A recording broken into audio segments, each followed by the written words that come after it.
Pues muy buenas noches a todos, ¿cómo están? Yo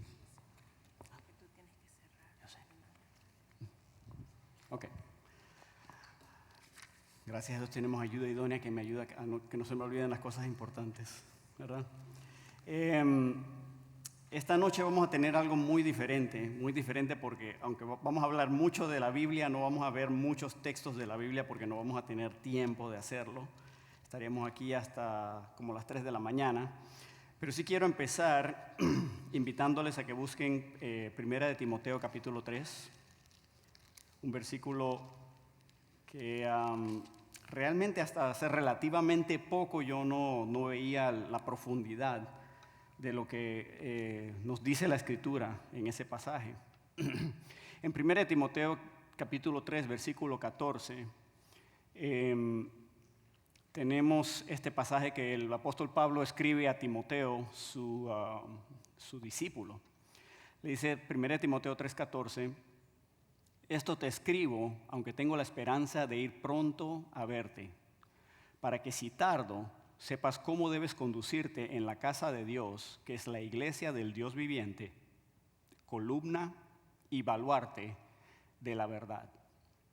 Esa es la frase que quiero resaltar, esa última frase. Columna y baluarte de la verdad. ¿Quién es columna y baluarte de la verdad? Si leemos el versículo, dice, para que si tardo sepas cómo debes conducirte en la casa de Dios, que es la iglesia del Dios viviente, columna y baluarte de la verdad. La casa de Dios, que es la iglesia del Dios viviente, esa es columna y baluarte de la verdad. Una columna es un elemento en construcción que sostiene a otra cosa, ¿verdad? La sostiene ya sea por estructura o la sostiene para resaltarla. Así como este atril es una especie de columna porque sostiene lo que se le pone encima. Pero esa es la idea. La iglesia sostiene a la Biblia, la tiene en alto. Pero también es baluarte. Un baluarte es algo valioso, es algo que se defiende, es como decir la cuna de algo, donde ahí se guarda. ¿Por qué decimos eso? ¿Qué es la verdad? Dice columna y baluarte de la verdad. Pero se ha preguntado qué es la verdad. Si acaso tiene alguna duda, creo que sabemos la respuesta, pero por si acaso, en el libro de Juan, capítulo 17, versículo 17, el Señor Jesucristo nos define qué es la verdad. En Juan 17, 17 dice la Escritura así, Jesús está hablando con su Padre, con nuestro Padre espiritual, con Dios el Padre, y está orando. Y en medio de su oración Jesús dice lo siguiente, santifícalos en tu verdad, tu palabra es verdad. Entonces, Pablo dice a Timoteo, la iglesia es columna y baluarte de la verdad. ¿Qué es la verdad? ¿Saben qué es la verdad? La Biblia. La palabra de Dios es la verdad. ¿Cuál es mi tema en esta noche? Mi tema en esta noche es que nosotros, la iglesia, somos los guardianes. Se nos ha encomendado la palabra de Dios. Y ese es un tema que hoy día es controvertido. Y no tengo tiempo de entrar en eso, no me interesa entrar en eso esta noche porque, ya les digo, estaríamos hasta las 3 de la mañana aquí. Porque hoy día la iglesia ha perdido esa misión de vista. Porque hoy día, ¿quiénes son los guardianes de la palabra de Dios? Otra gente, no es la iglesia. Podrán ser creyentes, yo no digo que no lo son, no me malentienda, pero no es una iglesia. No estoy hablando de que tienes una sola iglesia.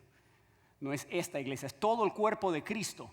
Somos los guardianes de la palabra de Dios. Si usted es creyente en esta noche y está escuchando mi voz, usted es guardián de la palabra de Dios. Le ha sido encomendada esa tarea. Y la hemos echado a perder porque no lo consideramos importante. Ahora, ¿saben lo que me propongo hacer en esta noche? Me propongo darles una reseña histórica de cómo nos llegó este libro a las manos, en español. Hoy día vivimos una época y un lugar lleno de privilegios. Si ustedes como yo, y no sé, ¿verdad? Ojalá no, porque estaría lleno de problemas, pero si ustedes como yo, en su casa hay más de una Biblia. Yo solito tengo 5 Biblias en mi casa que son mías. Bueno, 4, mi esposa me quitó una de ellas, pero eso igual, ¿no? Y ella tiene 2, aparte de esa que me quitó, tiene 2 más. Y mis hijos todos tienen una, por lo menos. ¿Me explico? Tenemos 8 Biblias en una sola casa. Ustedes probablemente tienen una situación similar. ¿Por qué? Porque hoy día es fácil aquí, en este país, es fácil conseguirla, es fácil tenerla. Tenemos en tamaños diferentes, en modelos diferentes. Esta que tengo yo aquí resalta las palabras de Jesús en rojo. Qué bonito, ¿verdad? Eso no es imprescindible, pero bueno, es conveniente. Yo compré esta porque tiene margen ancho y en los márgenes tiene un montón de anotaciones, pero yo las borro, yo las cubro con papel líquido y pongo mis propias notas. Así que esta Biblia es mía. Es la Biblia anotada de Enrique. ¿Me explico? Y por eso esta Biblia yo la cuido. Ahora estoy a punto de que cuando viajo no quiero llevar esta Biblia por si se me pierde. Porque aquí tengo invertido mucho tiempo. Y no estamos para hablar de qué hago yo con mi Biblia, pero mi punto es este. Estamos en un momento y un lugar donde tenemos muchos privilegios. No siempre fue así. Hubo un tiempo en el cual la Biblia en español no existía. Como ustedes probablemente saben, los libros de la Biblia originalmente se escribieron en 3 idiomas. El Antiguo Testamento se escribió en hebreo y algunas partes en arameo, y el Nuevo Testamento se escribió todo en griego. Una vez que se completaron los libros de la Biblia, una de las primeras tareas a las cuales se dedicaron los creyentes fue a traducir esos libros a otros idiomas, para la gente que no hablaba hebreo, arameo ni griego. Y hoy lo que quiero compartirles es cómo nos llegó esta Biblia en castellano. No tenemos tiempo de ver toda la historia, solo vamos a ver la historia de la Biblia que usamos nosotros, que se llama la Biblia Reina Valera. ¿Sabía usted que así se llama? Así se llama nuestra Biblia, es la Biblia Reina Valera. ¿Y por qué se llama así? ¿Y cómo nos llegó? Para explicar cómo nos llegó nuestra Biblia a las manos, vamos a ver brevemente la vida y la obra de 2 hombres, uno llamado Casiodoro de Reina, el otro llamado Cipriano de Valera. Estos 2 hombres y el trabajo que hicieron para el Señor es la razón por la cual tenemos hoy nuestra Biblia, la cual, como dije, se llama la Biblia Reina Valera. Empezamos a hablar de Casiodoro de Reina. Casiodoro de Reina produjo lo que se llama la Biblia del Oso. Vamos a hablar de ella más adelante. Ahí tenemos en la pantalla la única foto de Casiodoro que logré conseguir. Creo que es de una pintura que se encuentra en una ciudad en Suiza. Y si Dios me da el privilegio y la oportunidad, pienso ir a visitar dónde está puesta esa pintura, porque está en una ciudad en Suiza. ¿Por qué? Porque Casiodoro vivió allí un tiempo. Ahora, ¿quién es Casiodoro de Reina? Sobre los orígenes de este hombre no se sabe mucho. No se sabe exactamente dónde nació. No se sabe exactamente el año en que nació. Se calcula que él nació por el año 1520 y algunos opinan que nace en la ciudad de Reina, que queda cerca de Sevilla, y por eso se llamaba Casiodoro de Reina. De paso, le dieron las notas, ahora que veo a alguien con papel, ¿verdad? ¿Por qué les he dado las notas? Y los que están viendo por internet, lo siento, no le puedo dar notas a todo el mundo, pero a ustedes se los doy porque quiero que lo tengan en sus manos. Es demasiada información, si nada más me escuchan, cuando salen de aquí no se van a acordar. Pero quiero que la tengan en sus manos y algún día, si alguien le hace la pregunta, ¿cómo me llegó la Biblia? Usted va a tener las notas. Así que pueden hacer sus anotaciones allí. Todo lo que voy a decir está allí. Acá voy a decir algunas otras cosas, pero casi todo lo importante está allí. Así que puede ir tomando notas o subrayando como quiera. Ahora, lo que sí sabemos con certeza de este hombre es que en algún momento él se hace monje, ingresa al sacerdocio y llega a ser monje del monasterio de San Isidoro en Sevilla. Sabemos que en este monasterio Casiodoro llegó a desarrollar el trabajo de biblista. En otras palabras, él cuidaba de la Biblia. Y también resulta que él era traductor porque conocía varios idiomas. Así que este hombre a eso se dedicaba. Aunque la Iglesia Católica en este entonces no le interesaba traducir la Biblia para nadie, pero este hombre era traductor y estaba ahí en ese monasterio. Dios lo puso allí por algún motivo, ¿verdad? Ahora, el abad de este monasterio, un hombre llamado el doctor García Arias, A él se le llamaba el maestro blanco porque era albino. ¿Usted ha visto alguna persona albina? Es de esas personas que no tienen pigmentación en la piel. Son un blanco que se nota que no es lo usual. Es porque le falta pigmentación en la piel. Usualmente tienen hasta el cabello blanco.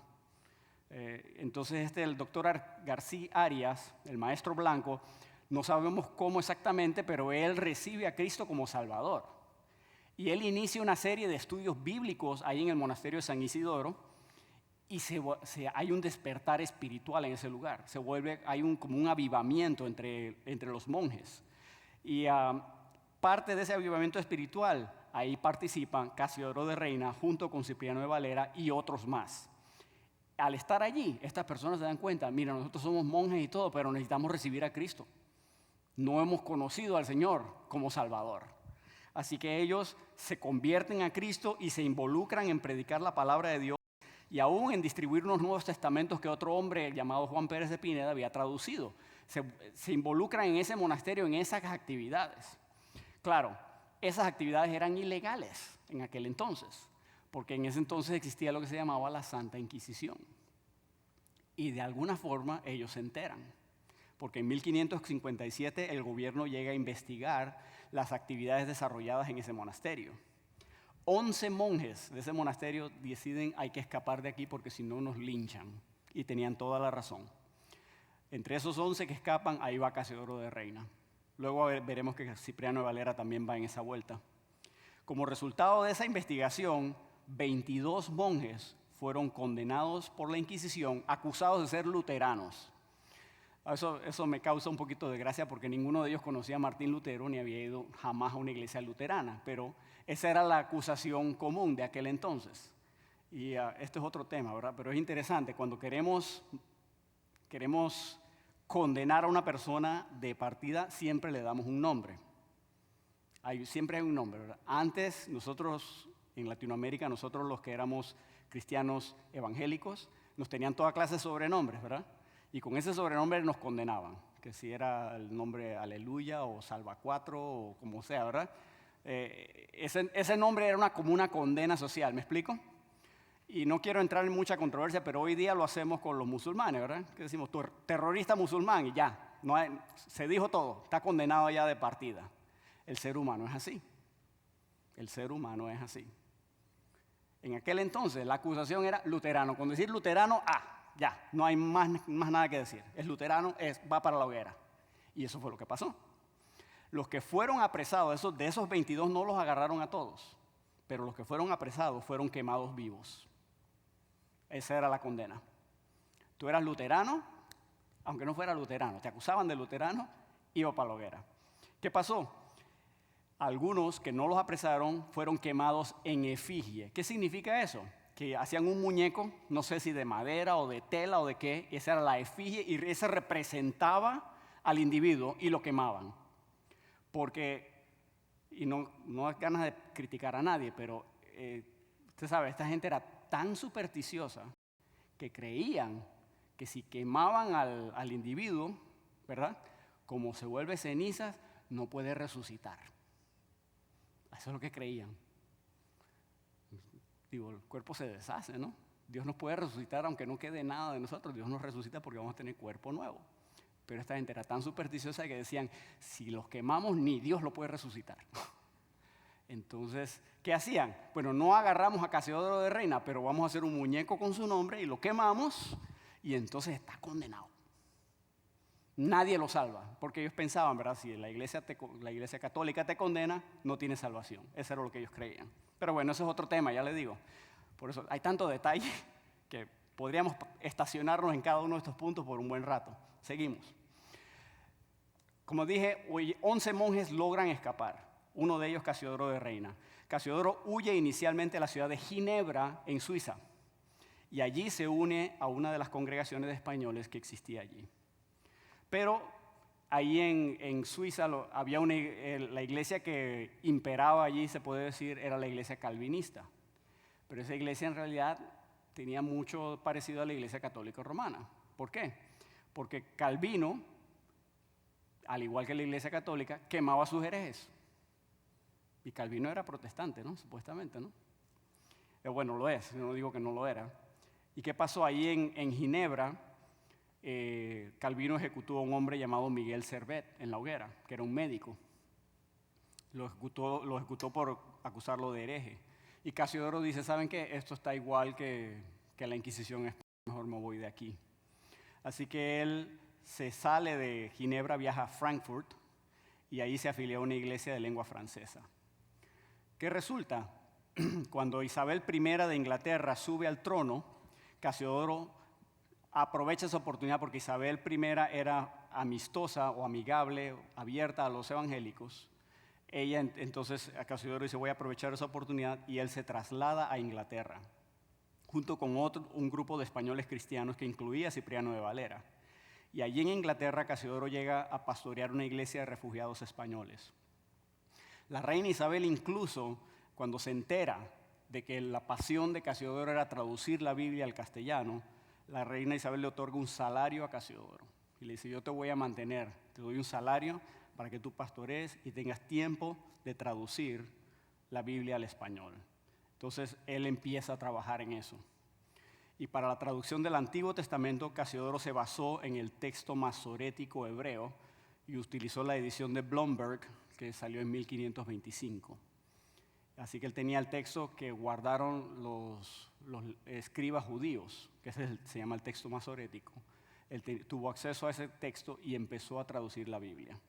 Cuando se trató del Nuevo Testamento, Casiodoro de Reino utiliza el texto de Erasmo de Rotterdam. Este texto se conoce con el nombre de Textus Receptus, que eso en latín significa el texto recibido. Y por siglos y siglos y siglos ese era el texto estándar de la iglesia cristiana. Y hoy día ha caído la gente lo maligna y habla mal de él, pero ese es el texto que recibimos. Y no tenemos tiempo de entrar en esa controversia en esta noche. Déjeme decirle que ese es el texto que Dios ha honrado a través de la historia, y ese fue el que usó Casiodoro. Él no usó otros textos. Esa fue la fuente de su traducción. Pero él tuvo otras traducciones que se habían iniciado o aún terminado y la usa como obra de referencia. Por ejemplo, había una Biblia que se llamaba la Biblia de Ferrara, que fue una Biblia completa traducida por judíos. Él la usa como referencia, Casiodoro la usa como referencia. Él dice, bueno, esta gente no cree en Cristo, pero lo tradujeron. Él dice en la introducción de su Biblia, él dice que eso les fue muy valioso porque como ellos eran judíos y entendían el hebreo, muchas de sus traducciones le iluminaron a Casiodoro, porque pues para él el hebreo era segunda lengua. Así que eso le ayudó mucho en la traducción del Antiguo Testamento sobre todo. Pero también Casiodoro tuvo el Nuevo Testamento de Francisco de Encinas, un hombre que había traducido todo el Nuevo Testamento, pero lastimosamente esa obra casi toda fue a parar a la hoguera de la Inquisición. Muy pocos ejemplares han sobrevivido hasta hoy.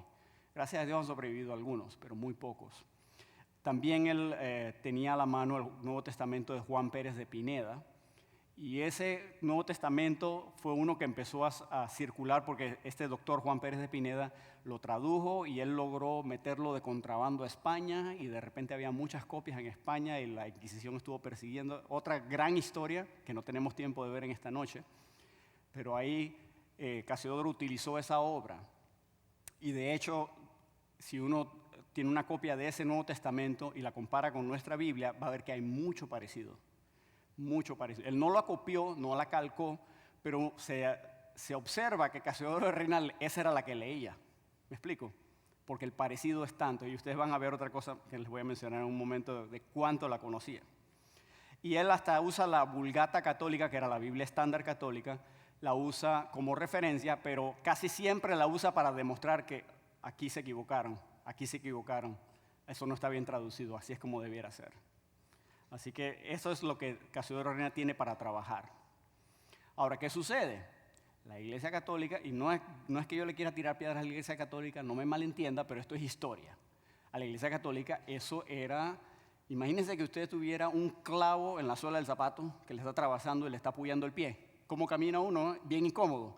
Así estaba la Iglesia Católica, bien incómoda sabiendo que este hombre allá estaba traduciendo la Biblia y que se les había escapado. Lo habían condenado a muerte, habían tratado de quemarlo, no lo habían podido conseguir, y ahora está en Inglaterra y está bien incómodo. Entonces, ¿qué hacen? Usan presiones políticas. Felipe II, rey de España, ejerce presión sobre el trono de Inglaterra, y yo no sé exactamente qué se hicieron, pero no es difícil de imaginar. Pero si no echas a ese hombre de tu país, te vamos a cortar los envíos de, qué sé yo, ¿no? De papas, o ¿no? Te vamos a cobrarle más impuestos a tus barcos y qué sé yo, y la reina le quita el salario a Casiodoro de Reina. Inclusive lo acusan de conducta inmoral. Lo acusan de sodomita y de hereje, imagínense. De eso lo acusan. Y él tiene que verse a la huida, a darse a la huida. Felipe II le puso precio a la cabeza de Casiodoro. Vivo o muerto, tanto dinero. Así que el hombre de repente era prófugo. Por estas acusaciones se llegó a conocer a Casiodoro con el nombre del demonio del mediodía. Casiodoro se vio obligado a huir a toda carrera hacia la ciudad de Amberes, en Bélgica. Su esposa, y no lo puse aquí, pero pensando un poquito, los monjes no se casaban, ¿verdad? Así que después que él huye, se convierte a Cristo, huye de España, el hombre se casó. Así que ahora me queda la intriga de si tuvo hijos. No, tengo que averiguar eso ahora. Él se casó con una mujer que inclusive, según entiendo, era viuda. Así que él pues tuvo esposa. Y Casiodoro se vio obligado a huir de Inglaterra a la carrera. Su esposa tuvo que cruzar el canal inglés disfrazada de marinero para que no la agarraran. Tanto fue la carrera que Casiodoro no pudo llevarse sus papeles, la traducción que había empezado, sus manuscritos. Y él lo dio por perdido. Él dijo, he perdido años de vida en esta carrera. Pero Dios dijo, no contaban con mi astucia. ¿Por qué? Porque el obispo de Londres encontró el manuscrito y se lo envió a Casiodoro y le llegó. ¿No? Así que en 1560, Casiodoro de Reina huye a un castillo en Francia que se llama el castillo de Montargis. Ahí se encuentra con el doctor Pérez de Pineda, el que había traducido su Nuevo Testamento, y los dos acuerdan, entran en un pacto. Dicen, mira, Casiodoro, ya yo tengo el Nuevo Testamento, no tienes que traducirlo, usa el mío. Y tú terminas de traducir el Antiguo Testamento. Dice, eso es lo que vamos a hacer. Cuando tengamos todo terminado, entonces la mandamos a imprimir. Reina entonces sale de ese castillo y se va a la ciudad de Basilea, en Suiza, porque en esa ciudad albergaba una gran cantidad de protestantes. Y allí contaba con un impresor que estaba dispuesto a ayudarle con la impresión de la Biblia. Pero desgraciadamente por la intervención del rey Felipe II, las autoridades francesas confiscan todos los ejemplares del Nuevo Testamento de Pérez que se están imprimiendo en París, dejando a Casiodoro sin copia de ese Nuevo Testamento. Así que Casiodoro dice, no tengo Nuevo Testamento. Iba a usar el de mi amigo Juan Pérez de Pineda y ahora no lo puedo usar. ¿Qué hago? Bueno, Casiodoro dice, voy a tener que traducir el Nuevo Testamento yo mismo. Ahora vean, el Antiguo Testamento le tomó años a Casiodoro traducirlo. Creo que eso no lo puse en sus notas, pero Casiodoro dedica años traduciendo el Antiguo Testamento y le toma años, como 10 años. Pero el Nuevo Testamento lo tradujo en 8 meses. No sé si eso les impacta a ustedes, pero yo trabajo de traductor y eso a mí me impresiona. Pero yo tengo una teoría de por qué le tomó tan poco tiempo. ¿Saben por qué? Pienso yo, esta es mi opinión porque no tengo forma de demostrarlo. Pienso que Casiodoro de Reina leía tanto ese Nuevo Testamento que tenía muchas partes ya memorizadas. Y si no la tenía memorizada, cuando llegaba al versículo se acordaba lo que decía en español, porque lo había leído tanto. Así que en lugar de tomarle días, le tomaba horas traducir una porción. Y por eso logró terminar los 27 libros del Nuevo Testamento en menos de un año. Eso es asombroso. Y más asombroso aún sabiendo la precisión de la traducción que tenemos en nuestras manos. Ya le digo, yo no soy experto en manuscritos ni nada de eso, pero yo he hecho un estudio un poquito, no muy profundo, y le digo, la precisión que tenemos en este castellano aquí que tenemos en nuestras manos es una cosa espectacular. La Biblia King James y esto no es ningún desmérito. La Biblia King James en inglés fue traducida por un equipo que creo que eran 47. Y se chequeaban el uno con el otro, ¿no? Para estar seguro que nadie se había equivocado. Eso es sabio, ¿no? Y eran 47 expertos. La Biblia en español, un solo hombre la logró hacer. No es que Dios no tuviera 47 expertos, pero Dios dijo, con este hombre me basta. ¡Wow! Casiodoro hace estoy en el punto aquí antes. Con la ayuda de muchos amigos en Suiza, Casiodoro logra recoger fondos suficientes para la impresión de su obra. La obra se va a llamar La Biblia del Oso. Muchos de los cristianos que contribuyeron financieramente a esta obra eran pobres y sus donativos eran de cantidades pequeñas. Pero Dios vio que se dieron a sí mismo primero y multiplicó estos fondos. No sé si me entiende lo que pasó. Fueron de iglesia en iglesia pidiendo, miren, hermanos, aquí todos hablamos francés o alemán porque estamos en Suiza, pero nuestros hermanos, los de habla española, no tienen Biblia. Hermanos, eso no está bien. Nosotros estamos en la obligación de ayudar a nuestros hermanos. Tenemos Biblia en francés, tenemos Biblia en alemán, a los españoles les falta su Biblia. Contribuyamos a esta obra. Dios levantó a Casiodoro de Reina, tiene la traducción preparada, necesita dinero para imprimirla. Hermanos, ¿quién se anota? Y de iglesia en iglesia en iglesia, personas que no tenían nada que ver con españoles, algunos tal vez sí, dijeron, yo participo. Y levantaron fondos para imprimir una Biblia que, si se pone a ver, nos alcanzó a ustedes y a mí.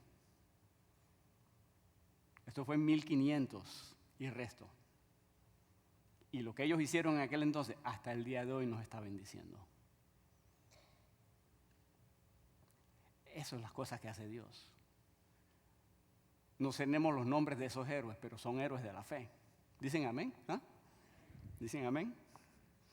Casiodoro, ahora que levanta su dinero, establece un contrato con un hombre llamado Johannes Oporín, o Juan Oporín sería su nombre en español, pero ese es su nombre, ¿verdad? Para que patrocine la impresión de la Biblia, pagándole 400 florines por adelantado para la obra. El trabajo de impresión se le concedió a otro hombre llamado Tomás Guarín.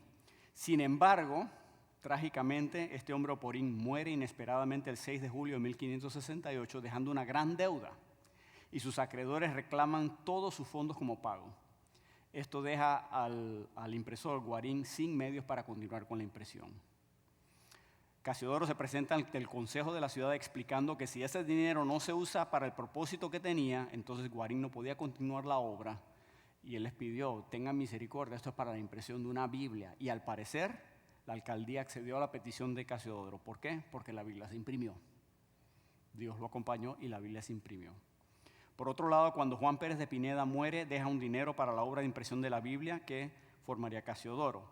Así que es posible que Casiodoro también recibiera ese dinero y le ayudara para pagar por esta impresión de esa primera Biblia en español. Bueno, no es la primera, pero es la primera traducción completa por un cristiano en español. La obra de este hombre se conoce con el nombre de la Biblia del Oso. Y ahí tenemos una foto ahí en la pantalla. El 6 de agosto de 1569, Casiodoro envía a la ciudad de Estrasburgo 2 toneles llenos de Biblias para distribución entre los cristianos de habla hispana de esa región. Esta obra, este libro, le ha valido a Casiodoro el nombre de príncipe de los traductores de la Biblia a la lengua castellana. La Biblia de Casiodoro se conoce con el nombre de la Biblia del Oso porque en la portada tenía la figura de un oso deleitándose con la miel de un panal.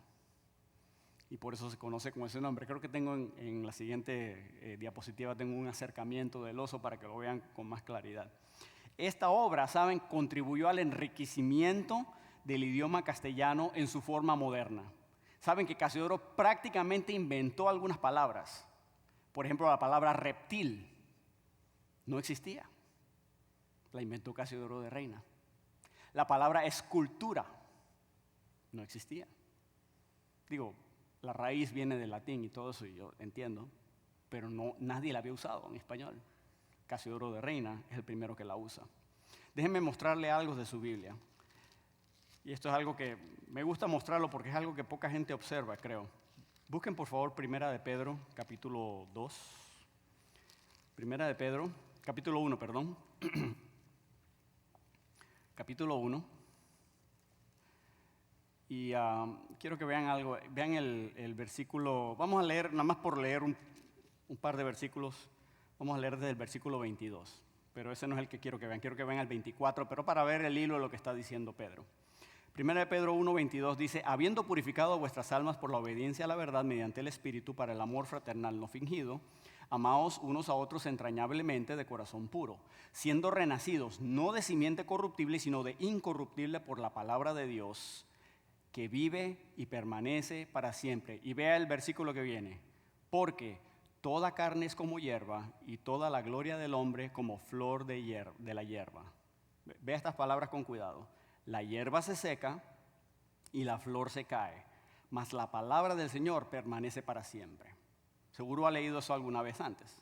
Qué bonito, porque es la verdad. Pero ¿saben que eso es una cita del Antiguo Testamento? Pero quiero que vean las palabras. Miren lo que dice. Mas la hierba se seca y la flor se cae, mas la palabra del Señor permanece para siempre. ¿Ok? ¿Dónde está eso en el Antiguo Testamento? Está en el libro de Isaías, capítulo 40, versículos 8. Quiero que vengan conmigo a Isaías y comparen cómo aparece aquí en el libro de Isaías. Isaías, capítulo 40, versículo 8. Vea cómo aparece. Dice aquí, sécase la hierba, marchítase la flor, mas la palabra de Dios, del Dios nuestro, permanece para siempre. ¿Reconocen la diferencia? ¿Sabe que una de las razones por las cuales se hizo la revisión que nosotros tenemos en nuestras manos, la revisión 1960 de la Reina Valera, uno de los cambios que se hicieron es que en el español antiguo se decía mucho eso, sécase la hierba. Ya no decimos eso, ahora ¿qué decimos? Se seca la hierba o la hierba se seca, ¿cierto? Pero antes se ponía el se al verbo. Y eso se cambió en toda la Biblia. Eso estaba por todos lados, se cambió en toda la Biblia, menos en ese versículo. ¿Saben por qué? Déjenme decirles por qué. No lo pueden ver en la pantalla, pero ven el oso. Debajo de ese oso aparecía este versículo. Aparecía la última frase del versículo. Mas la palabra del Dios nuestro permanece para siempre. Cuando el comité de revisión de esta Biblia llegó a ese versículo, dijeron, no lo podemos cambiar. Ese fue el versículo que Casiodoro Reina puso en la portada. No lo podemos cambiar. Estamos en el lugar santísimo. Esto no se toca. Y lo dejamos así como está. Por eso ese versículo está así, con ese español tan extraño a nuestros oídos modernos ahora. Hay una historia ahí. Y la historia es que eso fue lo que Casiodoro quiso decirle, con el perdón, a las autoridades y a la Inquisición católica. Puedes quemarme, puedes perseguirme, puedes arrestarme, puedes matarme, pero la palabra del Dios nuestro permanece para siempre. Pero busca una versión moderna. Ese versículo, no importa, pongámoslo moderno. Porque no tienen la conexión con este hombre. Yo no quiero perder esa conexión. ¿Por qué? Somos columna y baluarte de la verdad. Por eso. No estoy diciendo que es pecado. Si lo quieres poner moderno, no es pecado. Pero hay una razón. Hay una razón detrás de eso.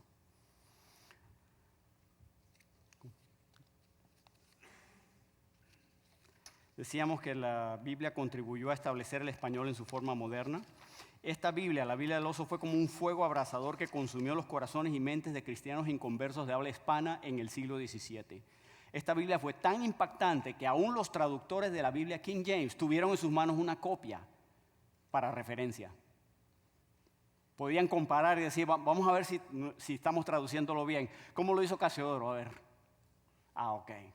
Estamos bien. Y si usted agarra las versiones más antiguas de nuestra Biblia en español y las pone al lado de la King James, se parecen mucho. Yo sé, una está en inglés y la otra está en español, pero usted puede ver cada palabra. Sabe que uno nunca traduce palabra por palabra. Bueno, ustedes tal vez no saben, pero yo que trabajo de eso, uno nunca traduce palabra por palabra. Pero uno lo puede tomar lado a lado y está. Cada palabra que está aquí está acá. ¿Cómo sucedió eso? Solo es obra de Dios. No se puede explicar. Digo, obviamente hay excepciones, pero en general es así. Casiodoro de Reina, después de muchas vicisitudes, vuelve a Frankfurt a pastorear una congregación hispana y él muere el 15 de marzo de 1594.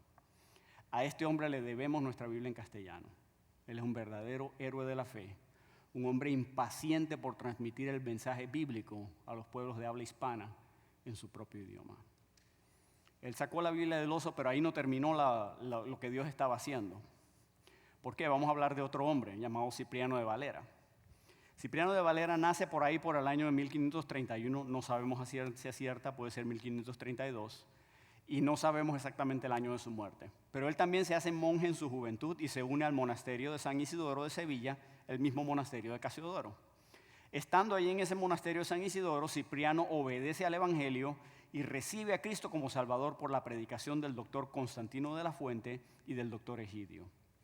También este hombre, Cipriano de Valera, se hace amigo de Casiodoro de Reina, junto con también entabla amistad con don Juan Pérez de Pineda y con Julián Hernández, un personaje del cual no tenemos tiempo de hablar en esta noche, que se le conocía con el sobrenombre de Julianillo. Pero nada más les menciono, Julianillo era uno de esos individuos que metió Biblias de contrabando a España.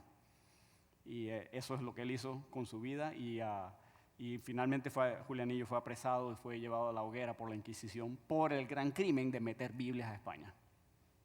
Eso fue su crimen. Ahora, en 1557 ya hablamos de que 11 monjes huyeron de Sevilla, pues Casiodoro de Reina era uno de ellos, Cipriano de Valera era el otro. El 10 de octubre de 1557 aparece Cipriano de Valera inscrito como habitante en Ginebra, así que él también se fue a Ginebra. Cuando Isabel de Inglaterra asciende al trono, tal como Casiodoro, ¿verdad?, fue a Inglaterra, Cipriano de Valera también fue. ¿Por qué? Porque él era amigo de Casiodoro y él le estaba apoyando en su obra de traducción. Y le menciono eso porque si usted investiga por ahí hay alguna gente que tiene la idea de que Cipriano de Valera hizo su Biblia por celos a Casiodoro. No, ellos eran amigos. No fue por celos, eran amigos. No sé de dónde sacó esta enemistad supuesta que han inventado por ahí algunos. No he visto evidencia alguna de eso. Si me equivoco, alguien enseñe, pero yo no la he visto, francamente. Y como dije, cuando Isabel de Inglaterra asciende al trono, después de la muerte de María Tudor, Cipriano de Valera, Casiodoro de Reina y otros viajan a Inglaterra a refugiarse. Allí en Inglaterra, Cipriano estudia en la Universidad de Cambridge y la reina Isabel le hace fellow, que es una posición académica, del Magdalene College. Finalmente, él se incorpora a la Universidad de Oxford con el título de Maestro de las Artes.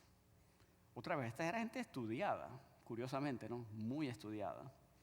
Cipriano de Valera se dedica al estudio de la historia de la Iglesia y en 1588 publica un libro en el cual ataca la doctrina del papado, y este libro incluía un apéndice que se titulaba Un enjambre de los falsos milagros e ilusiones del demonio con que María la de la Visitación engañó a muy muchos.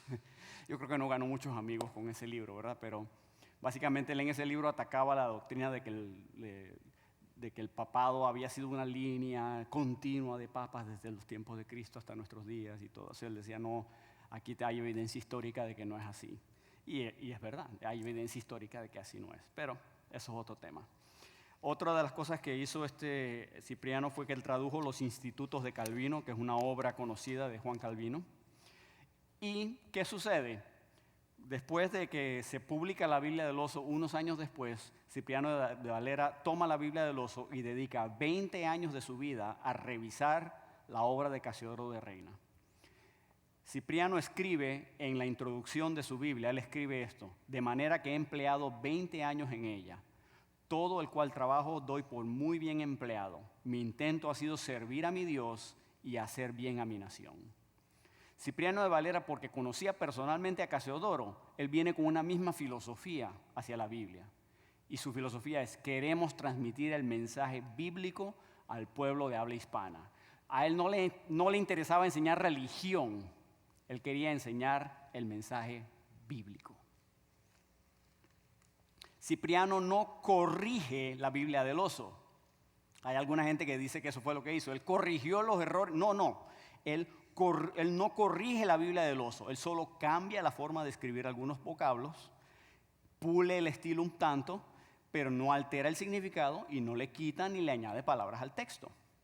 Nuevamente, insisto, Cipriano de Valera no cambia el texto de la Biblia, por lo cual la Biblia Reina Valera está basada en los textos de Antioquía, que son los textos que Dios a través de la historia ha honrado. La Biblia de Valera se termina de imprimir el 25 de septiembre de 1602 en la ciudad de Ámsterdam, en Holanda. Y por ello, porque Cipriano de Valera revisó la Biblia de Casiodoro de Reina, por esa razón es que la Biblia se conoce como la Biblia Reina Valera. Porque Cipriano no fue que tomó los manuscritos originales y hizo empiezo de cero. Él no hizo eso. Él tomó la traducción de Casiodoro y los manuscritos y dijo, a ver qué podemos mejorar. Y Dios lo usó en esa tarea. Cipriano de Valera también es un héroe de la fe para todos los cristianos de habla hispana. Su nombre es prácticamente desconocido en el mundo de las letras españolas. Me atrevo a apostar que usted, cuando estudió literatura española y el siglo de oro de las letras españolas, allá en su escuela secundaria, no le mencionaron ni a Casiodoro de Reina ni a Cipriano de Valera. Estoy seguro que no, ¿verdad? Sí le mencionaron el Mío Cid, le mencionaron, ¿verdad?, el Don Quijote de la Mancha y Miguel de Cervantes Saavedra y Francisco de Quevedo y Lope de Vega, ¿verdad? Todos esos, y hay que estudiar a todos esos, yo no digo que no, pero a estos dos señores ni sabemos quiénes son, ¿verdad? Pero déjeme decirle, se han regalado más copias de esta Biblia que las copias de Don Quijote de la Mancha que se han vendido. Más gente ha sido impactada por este libro que la de todos esos otros juntos. Y no le estoy restando méritos, todos vale la pena estudiarlos, no estoy criticando, pero nada más estoy diciendo, ¿ustedes quieren ignorarlos, señores eruditos, literatos? Dios sabe a quién usa. Y por eso nosotros hemos sido bendecidos por personas que, los supuestos eruditos los quieren ignorar, Dios no los ignoró.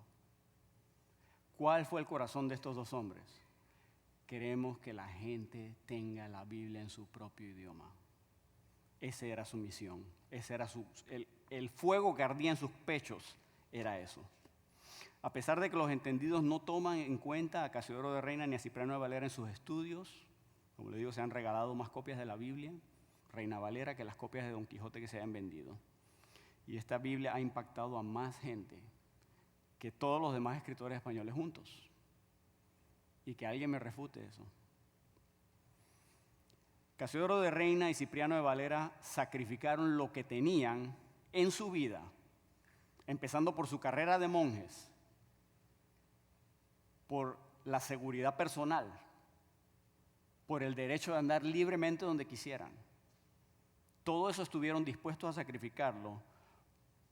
Inclusive su patria, tuvieron que salir de su país y nunca más volvieron. No podían volver. ¿Por qué hicieron eso? Por la única razón de que querían darle la palabra de Dios al pueblo español en español.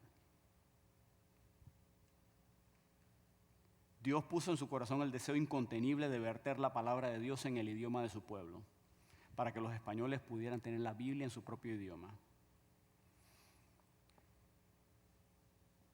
Y saben, yo no quiero criticar a los traductores modernos porque digo, yo soy uno. Yo no trabajo traduciendo Biblias, pero entiendo lo que es la labor, lo entiendo muy bien. Si yo tuviera que traducir la Biblia, yo entiendo la clase de desafío que es eso. Al menos tengo un entendimiento razonable, pero ¿saben qué? Estos hombres estuvieron dispuestos a darlo todo. Y si me pongo a pensarlo, ellos no me conocen ni sabían de mí, pero lo que ellos sacrificaron me benefició a mí. Y nosotros los que estamos aquí no hemos sacrificado tanto. Estoy seguro que hemos sacrificado algunas cosas, pero no hemos sacrificado tanto. Tenemos el privilegio de tener la Biblia, de estudiarla abiertamente. Hay países donde no se puede hacer eso hoy día.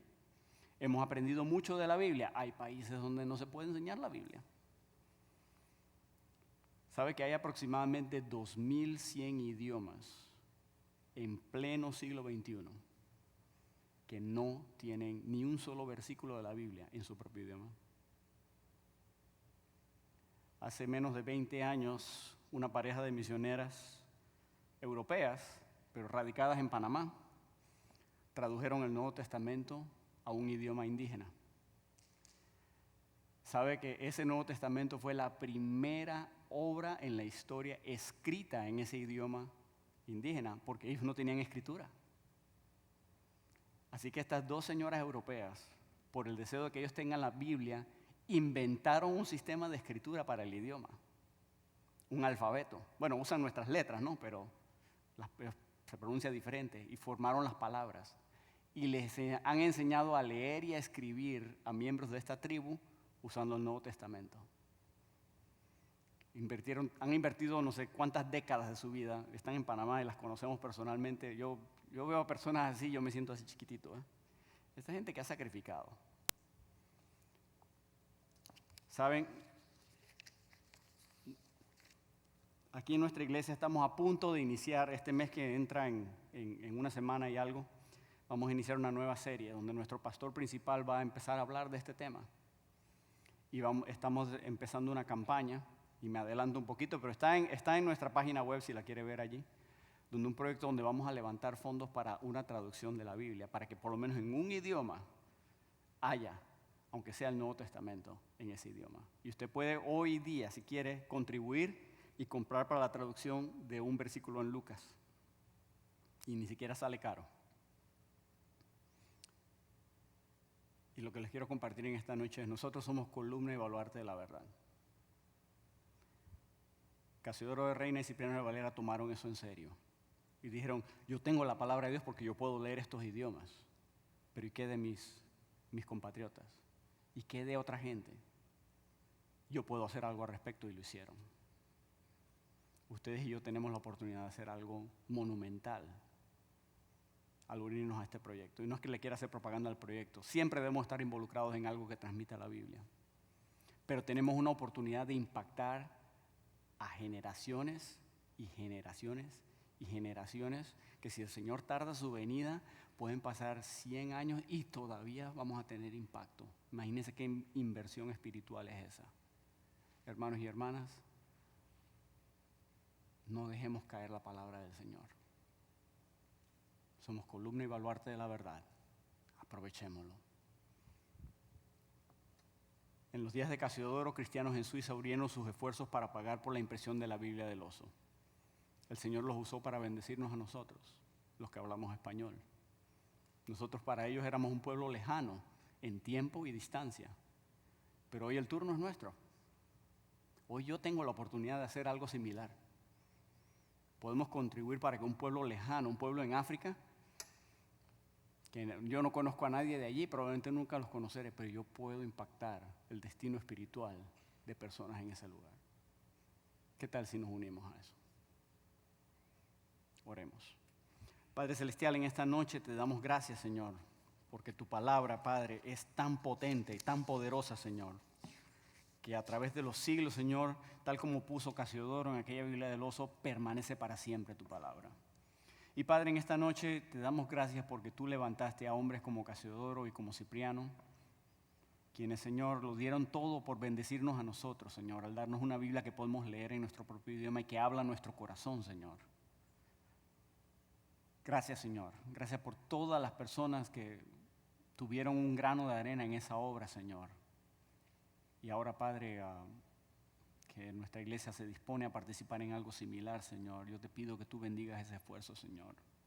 Y nos des un compromiso, Señor, realmente ser guardianes de tu palabra. Nos des un compromiso a ser fieles a tu palabra, Señor. Y Padre, bendícenos en esta noche, Señor, porque necesitamos de tu ayuda, Padre. Necesitamos de tu Santo Espíritu para realmente cumplir la misión que tú nos has encomendado. Y Padre, sé que en esta noche tal vez hay alguna persona aquí sufriendo o alguna persona padeciendo alguna necesidad, y yo sé que no hemos estado hablando de tu gran misericordia y tu amor y tu fidelidad, Padre, pero tu fidelidad se manifiesta, entre otras cosas, en tu palabra, Señor. Y Te pido, Padre, que tu Santo Espíritu esté haciendo una obra en todo corazón necesitado en esta noche.